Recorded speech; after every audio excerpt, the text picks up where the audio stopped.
kembali lagi bersama saya Ruby Herman di program Rahasia Investasi Sukses, dan saya nggak sendirian, saya bersama dengan Laurencia Michelle sebagai Putri Bumi Indonesia AIE. Asik. Dan bintang tamu kita hari ini berhubungan sama kain nih. Iya betul. Kain Indonesia. Kain Indonesia yang etnik ya, Koya. Yes, seorang wanita cantik juga namanya Bu Sinta. Halo Bu Sinta, apa kabar? Ya, selamat sore Pak Ruby dan selamat sore Mbak Michelle. Ini kalau dari logat saya bisa tebak nih, pasti dari Solo. Betul apa betul Ibu? Betul. Oh betul ternyata. Padahal udah ngobrol. Oh iya, padahal di belakang budaya. Ngobrol ya. Jadi bukan tebak sebenarnya, cuman ini doang. Oke. Nah, Bu, kain Indonesia. Wah, ini mengangkat budaya bangsa nih ya. Mungkin boleh perkenalan dulu sambil cerita ini. Oke, perkenalan mungkin latar belakang berdirinya kain Indonesia Yes, ya. Jadi boleh. sebenarnya saya tuh lahirnya di Jakarta, tapi saya dari umur 1 tahun sampai 18 tahun ya, dari lahir 1 tahun sampai SMA itu di Pekalongan. Tentu kita tahu Pekalongan itu adalah sebuah kota batik ya.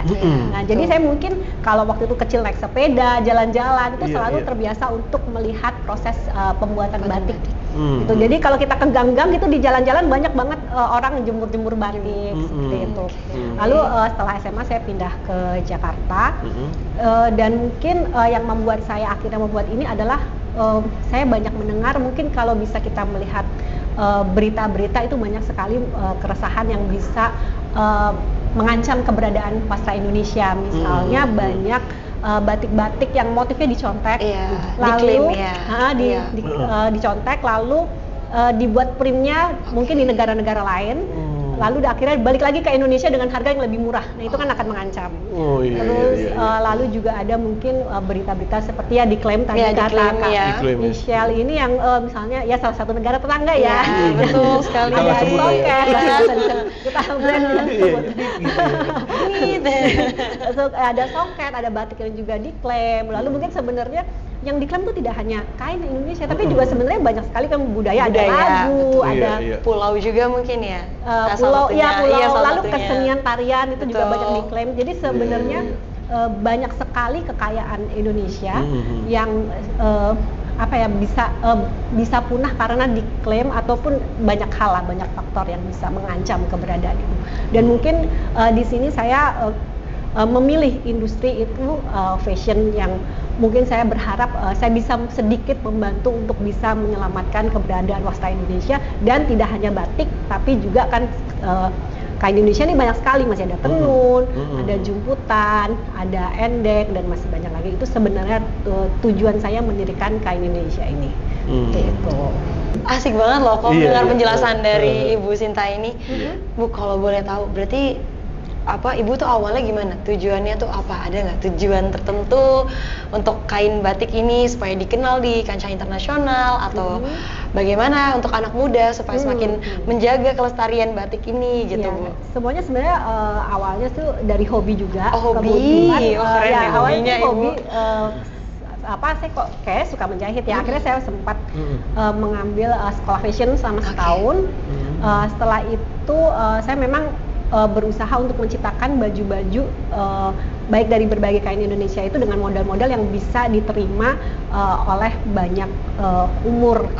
Terus seperti kita ketahui wanita kan bentuk badannya berbeda-beda nih. Ini bukan body shaming, tapi kita tahu ada yang kurus, ada yang gemuk, ada yang tinggi, pendek, ada yang nah itu saya berusaha untuk menciptakan bisa mengakomodir kebutuhan para wanita. Betul. Salah satunya dengan berbagai bentuk baju, dan kita juga menciptakan ukuran yang lengkap. Gitu. Jadi biasanya nih kalau mungkin biasanya batik yang terkenal itu kan mungkin kalau di Jakarta ada di Tamrin City. Gitu. Nah, itu biasanya kan ukurannya cuma SM, L gitu. Tapi kalau mungkin Pak Ruby sama Kak Michelle pergi ke mall, ke brand-brand yang di luar negeri, biasanya kan pakainya kayak EU yang 34, 38, 40 atau misalnya pakai ukuran UK tuh 6, 8, 10 dan lain sebagainya. Nah, itu kain Indonesia sudah menggunakan ukuran tersebut karena memang tujuannya kami ingin kain Indonesia ini dapat dipakai, dapat dibeli juga tidak hanya di Indonesia tapi juga hingga ke luar negeri. Jadi kami sudah mempersiapkan ukuran internasional. Wah, keren banget Ibu. Tapi memang benar ya Bu ya, soalnya kalau kita tahu kok kalau misalkan di online juga itu kan hanya ukuran-ukuran size atau enggak all size big size. Iya, biasanya kebalan batik. Bener banget. Benar-benar Tapi iya all size big size. Terus tadi balik lagi ke modelnya ya kok. Bentuk tubuh tuh nggak hanya yang besar kecil. Kadang kita aja kayak aku aja mungkin makainya aja jenis model batik yang apa nih yang cocok di badan gitu. Makanya aku seneng banget modelnya juga banyak ya. Iya, kita berusaha Gitu. untuk bisa ada banyak model yang bisa mengakomodir Bisa dipilih kebutuhan. gitu ya, dipilih betul. supaya banyak wanita juga bisa menggunakan. Menggunakan. Dan kita juga selain dari modelnya, kita juga memberikan harga yang bisa dibilang sampai saat ini sih bisa dibilang dengan affordable price ya. Jadi orang tuh kalau beli jadi mereka tuh beli tuh dengan bisa dibilang tidak terlalu mahal dan orang tuh beli mungkin bisa beli tidak hanya satu, bisa dua dan tiga gitu sekaligus karena kami selalu membuat harganya itu reasonable lah. Mereka tuh beli langsung enggak, kok ini mahal banget, nggak menjawab seperti itu, tapi sesuai dengan kantong itu. Iya. Bu, jadi ini sejak kapan sih berdirinya ini? Terus kemudian juga jadi yang sumber dayanya ini dari Pekalongan asli atau udah gimana? Jadi karena kayak workshopnya ya? Kalau workshopnya sendiri semua dikerjakan dari Jakarta Timur ya. Jakarta Timur. Dari Jakarta Timur, cuma mungkin kalau penjahit kita ambil, biasanya penjahit itu yang terkenal dari Bogor sama Tasikmalaya. Keren ya kok, dari segala penjuru ya. Waduh, hebat banget. Di Pekalongan gitu ya. Ternyata di Bogor. Enggak, kalau penjahit biasanya yang terkenal punya profesi penjahit dan skillnya bagus itu biasanya bisa daerah sana. Dari sana. Kebetulan memang penjahit kami dari daerah sana, tapi kalau untuk kainnya karena memang dari seluruh Indonesia, jadi ya kami ngambilnya dari pengrajin seluruh Indonesia. Jadi misalkan kalau dari Palembang mungkin boleh saya tunjukkan boleh. Misalkan ini boleh. saya ada jemputan Palembang. Jemputan Palembang. Ini jemputan cantik Palembang ya. dibuat kebaya, tapi ini memang bukan diimpor ya, memang dibeli langsung dari Palembang, dari Palembang. Seperti ini. Kita galau. Iya. Tapi kalau ini ada artinya nggak, Ibu? Misalkan setiap jenisnya. motif sebenarnya ada artinya. Ada artinya. Cuma saya sendiri juga memang tidak mempelajari secara detail ya. Iya, betul. Seperti itu. Nah ini kalau ini jemputan Palembang, kalau ini mungkin dari jemputan Jogja. Jadi jemputan aja setiap daerah tuh ada, batik setiap daerah ada, tenun setiap provinsi, mungkin bukan setiap kota ya, setiap provinsi biasanya ada. Nah, punya itu ciri khas punya ciri khasnya masing-masing dan itu kekayaan Indonesia yang sangat beragam ya. Dan banyaklah yang ingin mengklaim. Jadi itu yang memang harus kita jaga, kita lestarikan dan terutama untuk yang masih muda nih supaya mereka mengerti kenapa sih mereka harus menjaga sejarahnya, filosofinya mungkin apa, bener banget. Makanya kita ketemu tuh ya yang waktu itu acara Sabang sampai Merauke kan. Itu keren banget ya kok. Banyak pakai batik dan banyak pakai baju-baju daerah gitu kan. Iya itu memang pas kebetulan momennya tepat ya, momen dan produknya itu ketemu banget seperti itu pada saat itu. Nah, ini juga kan baru kita merayakan Hari Batik Nasional nih. Hari Batik Nasional yang bertepatan tanggal 2 kemarin ya kok ya, 2 Oktober, betul. Nah, apa message yang disampaikan juga kepada untuk anak-anak muda khususnya Gen Z gitu kan? Kadang kan dengan budaya tapi bisa fashion. Fashionable gitu ya. Mungkin gimana nih dari menurut Ibu sendiri? Pesannya ya sebenarnya tuh kalau saya sendiri sebenarnya saya ingin mengajarkan dasar-dasar dari apa sih arti sebuah batik gitu. Sebenarnya mungkin kemarin di sini karena Hari Batiknya banyak sekali yang memakai batik kan. Semuanya sebenarnya memakai batik, tapi arti batik itu adalah sebuah prosesnya. Batik itu dilihat, kata batik itu muncul karena prosesnya yang membatik. Jadi batik itu ada yang dimulai dari cat, lalu ada tulis seperti itu. Nah, kemarin itu jujur kebanyakan saya melihat banyak yang print. Nah, printing itu sebenarnya bukan batik. Jadi sebuah selembar kain yang di-print dengan motif batik. Batik. Nah, itu yang mungkin harus salah persepsi ya. Iya, salah, bukan karena memang marketnya yang memberi mereka produk-produk tersebut. Nah, itu sebenarnya yang ingin pesan ingin disampaikan bahwa batik itu adalah sebuah proses dan mungkin akan lebih baik kalau menggunakan yang benar-benar batik untuk bisa membantu para pengrajin Indonesia. Mungkin tadi salah satu ancamannya selain di klaim negara lain, di print oleh negara lain, itu salah satunya ada berita juga mungkin nanti bisa di googling bahwa selama pandemi itu lebih dari 100.000 pengrajin itu punah karena mereka kan di rumah. Ya, maksudnya dirumahkan, terus produksi tidak berjalan, dan itu yang mungkin menjadi salah satu keresahan saya, dan saya berharap dengan bisa mendesain baju-baju yang modern, itu mungkin bisa melahirkan kembali. Melahirkan kembali pengrajin-pengrajin yang ada di daerah. Membantu mereka untuk menjualkan produk mereka kan. Kita membeli, dibeli oleh kami dan kawan-kawan, dan mereka bisa bangkit kembali ekonominya seperti itu. Wow. Keren banget ya. Tujuannya mulia juga loh Ibu Sinta ini. Membantu banyak orang ini. Iya. Nah, saat ini strategi pemasarannya apa yang dilakukan? Sebenarnya kita untuk strategi pemasarannya tentu dengan online dan offline. Kalau untuk online kita memang ada di seperti di marketplace ya. Lalu sekarang juga musim ada yang namanya live dengan berbagai cara, ada bisa dengan ads itu dengan online-nya. Tapi jujur kita sekarang masih fokus di offline. Jadi memang di offline saja itu sudah agak nggak kepegang gitu karena kita keren banget loh berarti kita boleh tahu kali ya offline-nya di mana gitu ya Bu ya. Offline-nya karena memang kalau kita menjadi UMKM saat ini, mungkin informasi juga kalau kita menjadi UMKM itu banyak bisa menjadi binaan dari instansi. Nah itu yang misalnya BUMN atau mungkin bank-bank seperti kemarin yang pagelaran itu juga saya kan diundang, saya diundang. Nah itu undangan itu yang sudah sangat membantu saya untuk bisa memperkenalkan, yang tentu juga berimpact atau memberikan dampak lagi kepada pengrajin, kepada itu. Nah itu yang undangan itu yang selalu saya penuhi, dan akhirnya jadi kami sekarang sebenarnya secara fokusnya masih di offline, walaupun secara strategi tentunya offline dan online seperti itu. Keren banget loh kok. Berarti kalau offline-nya itu gimana Ibu? Kalau offline sih biasanya jadi karena kan sebenarnya Kain Indonesia ini masih belum terlalu lama ya. Kita masih berdiri benar-benar mulainya itu di 2021 di Maret yang benar-benar fokus di pandemi itu. Walaupun idenya sudah lama tapi benar-benar fokus di Maret 2021, dan itu kan semua proses ya, pembangunan sistem, membangun fundamentalnya. Kita juga mencari orang-orang yang memang bisa membantu kita. Sebagai contohnya untuk penjahit aja, mungkin penjahit kan punya kualitas yang berbeda. Itu kita harus mencari yang memang sesuai dengan kualitas. SDM-nya berarti ya Bu ya. SDM-nya juga. Jadi kita masih terus membangun fundamentalnya gitu. Nah itu yang bisa dibilang tantangannya.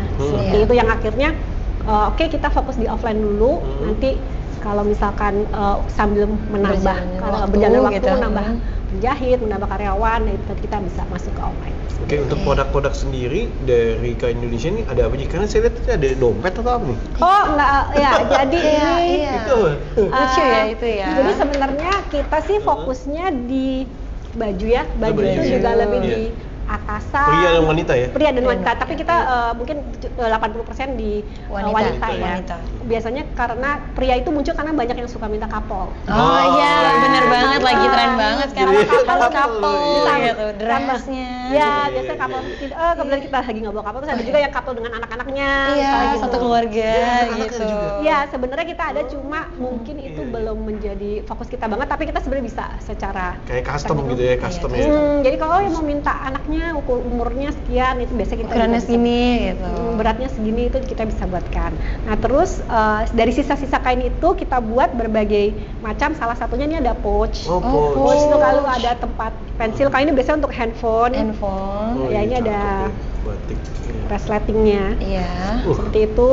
Lalu ya ada pouch tempat pensil, dan masih banyak model lagi pouchnya, ya. modelnya macam-macam sih. Itu dari sisa kain. Sisa kainnya digunakan. Iya, supaya tidak menjadi limbah. Jadi limbahnya jadi benar-benar kecil banget. Nah, dari yang limbah kecil itu biasanya kita bekerja sama lagi dengan ada dibuat kalung-kalung itu. Mungkin ada teman-teman yang suka buat kalung dari.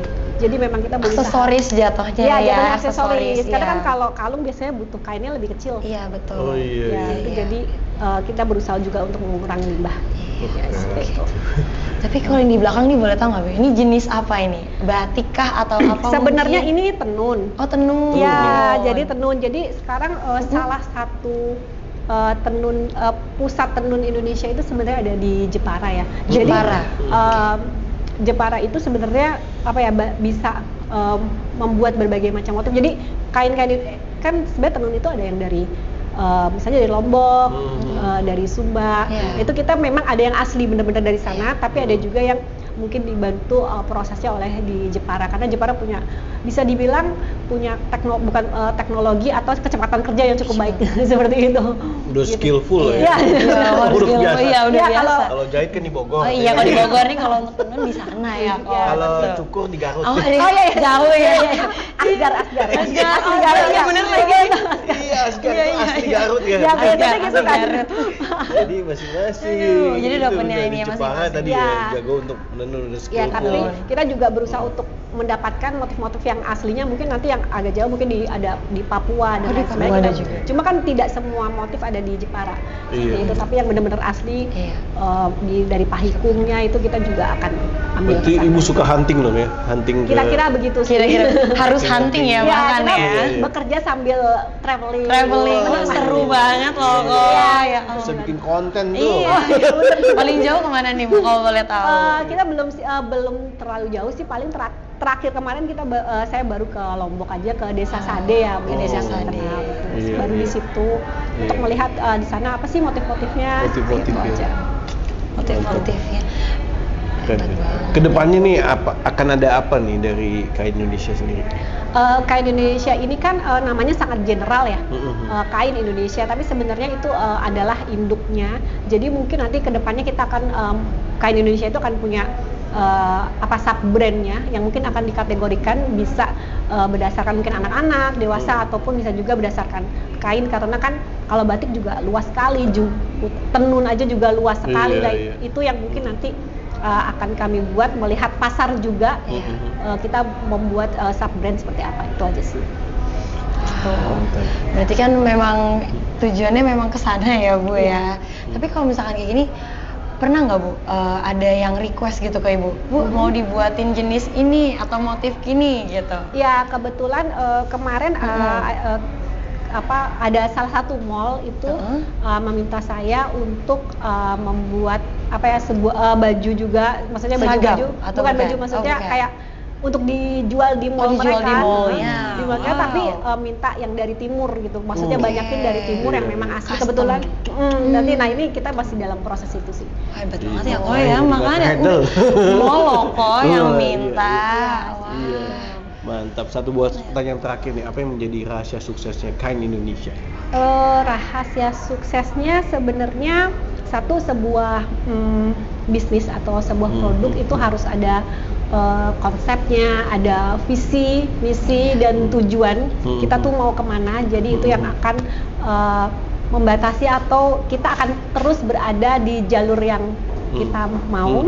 Sama yang kedua, setelah tahu konsep visi dan misi dan tujuan, itu adalah mengenali target marketnya dan positioningnya. Jadi ketika kita membuat produk itu kita tahu target marketnya mau kemana. Terkadang kita pergi ke sebuah mall A, mall B, apartemen A, apartemen B, itu semuanya punya marketnya beda. market yang berbeda, punya orang yang lewat tuh Betul. beda-beda. Nah, itu yang biasanya selalu kita pelajari dan tahu kira-kira model apa sih yang harus ditaruh di sini untuk bisa mendapatkan feedback dari Feedback yang customer baik ya. Itu aja. Mantap, keren banget. Keren ya. banget loh kok.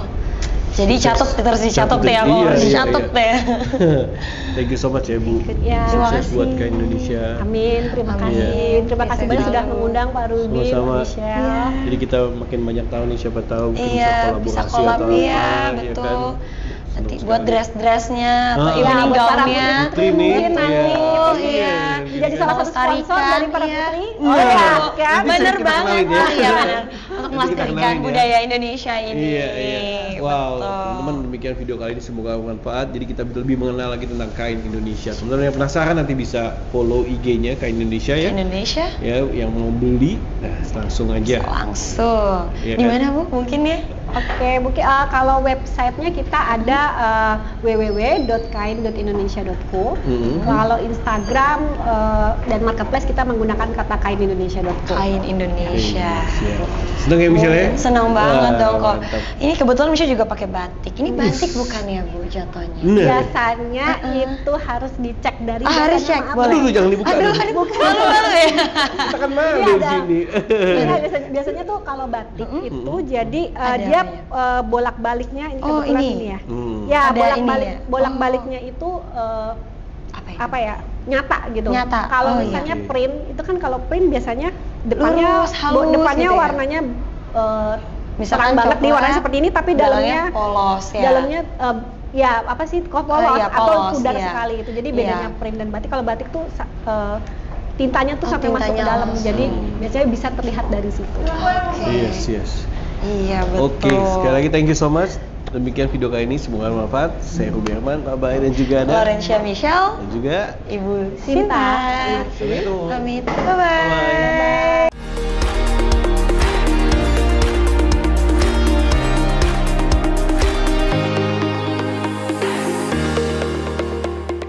Halo, saya Laurencia Michelle, Putri Bumi Indonesia AID 2023. Nah, sudah nonton kan videonya? Jangan lupa like, subscribe, dan share videonya ya.